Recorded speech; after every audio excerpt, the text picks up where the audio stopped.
মানে এটা শুনলে হয়তো অনেকে কষ্ট পাবে, বাট ইয়াশ ভাইয়া বেশ কিছুদিন আগের কথা, হঠাৎ করে নজর কাড়ে ছোট পর্দার অভিনেতা ইয়াশ রোহান ও অভিনেত্রী তানজিম সায়রার তটিনীর ফেসবুক স্ট্যাটাস। ফেসবুক পোস্ট করা তাদের ছবি ও লেখাগুলো ছিল একই রকম। এরপরই ভক্তরা মন্তব্য করতে থাকেন, কেউ কেউ তাদের শুভকামনাও জানান। প্রেম ও বিয়ে নিয়ে গুঞ্জনও চড়া হয়, সেই খবর এই তারকারাও শুনেছেন। রোমান্টিক দৃষ্টি দিয়ে ইয়াশের দিকে তাকিয়ে আছে তটিনী, আর ইয়াশ তটিনীকে দূরের কিছু দেখাচ্ছেন। তাদের পছন্দের সেই ছবি একসঙ্গে পোস্ট করেছিলেন তারা।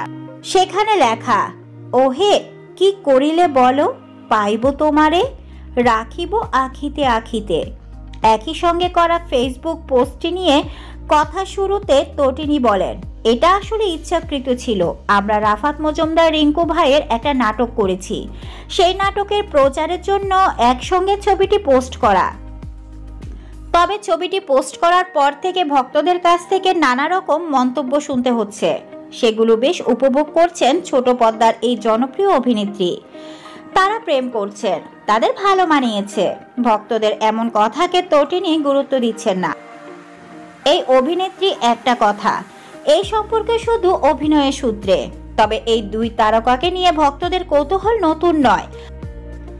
8 মাস আগে তারা প্রথম প্রণয় নাটকে অভিনয় করেন।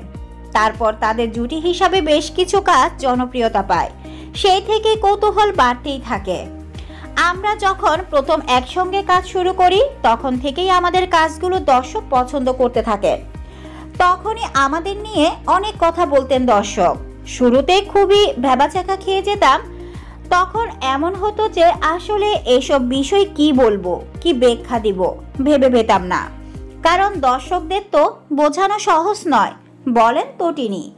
সেই থেকে এই দুই তারকাকে নিয়ে ভক্তদের আগ্রহ বেশ উপভোগ করেন তটিনী। এক কথায় তারা অভ্যস্ত হয়ে গেছেন।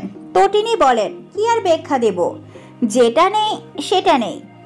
আমাদের মধ্যে ভালো বন্ধুত্ব সম্পর্ক, এটা বলা যেতেই পারে। তবে দর্শকেরা আমাদের নিয়ে কথা বলেন, জুটি প্রশংসা করেন, এটাকে আমি ইতিবাচকভাবে দেখি।